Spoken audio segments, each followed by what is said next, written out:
guys, another update, Kim Pao. May katotohanan kaya ito? GM Fiang kasama sa movie ng Kim Pao ng My Love Will Make You Disappear. Maraming nag-against doon sa if ever na makakasama ang GM Fiang. Yung iba naman pabor, yung iba hindi. Siguro guys, baka ito ay cameo lang, yung parang pakita na sila ay maliit pa noong panahon and then biglang tumanda sila. Parang ganun, or special participation. Kasi nga, guest din si Piolo Pascual eh. So, possible baka guest din sila. Pero yung hindi malawak ang time nila para sa exposure doon. Parang ano lang, cameo nga lang.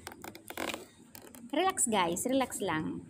So, ayan, kasi marami ang nag-disagree nga dahil ang sinasabi nila na bakit wala bang tiwala sa Kim Pao. So, yun yung point nila eh. At ang mga bashers, syempre, ang iniiwasan doon. Kapag ito ay, kahit wala naman ang GM Fiang, possible naman talaga na mag-blockbuster ito. Kaya nga na-move ng March 26 dahil pinaganda nila. So, syempre, pag ito blockbuster, sasabihin ka agad ng mga fans ng GM Fiang, nang dahil yan sa GM Fiang kaya ng blockbuster. Kasi hindi pa ineri yung movie ng Kim Pao.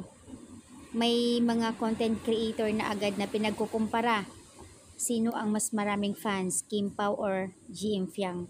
Samantalang wala pang napatunayan ang GM Fiang. Pinagkukumpara ka agad nila ang Kim Pao.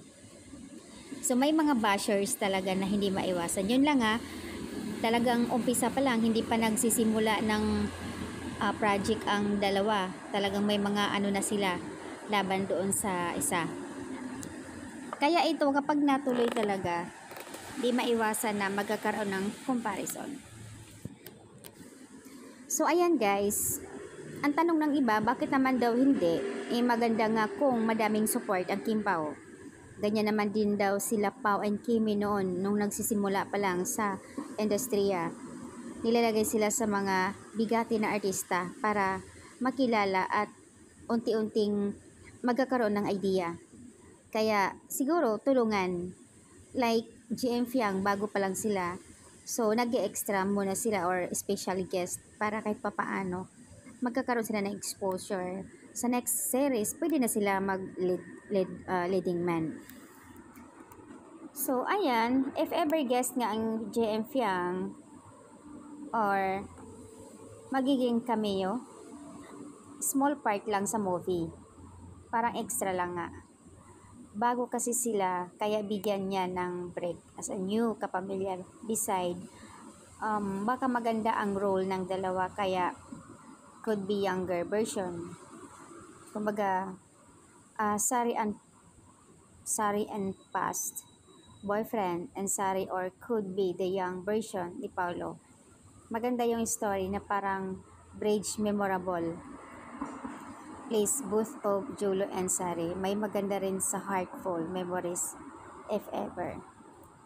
Pag si Fiang, ang younger version ni Kim, edi maganda. Cameo din si Piolo. We could also assume GM young version and Piolo. Kaya memorable ang bridge sa kanila. So, good luck. Excited naman. Tulungan naman siguro. Kaya walang masama ito guys sa mga Kim Pao fans.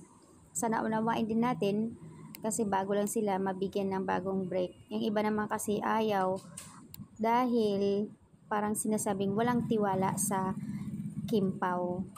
So, ang gusto mangyari ng ibang mga Kim Pao fans na walang involved na ibang love team kasi magkakaroon ng comparison, magkakaroon ng mga bashers dahil ang sasabihin kaagad nila na dahil yan kay GM Fiang kaya dumami yung kita nila. So, ganun yung iniisip ng iba eh. So, hindi natin maano. Good luck na lang guys. Ang masasabi ko lang talaga na totoo talaga ito, nakasama sila with Piolo Pascual din.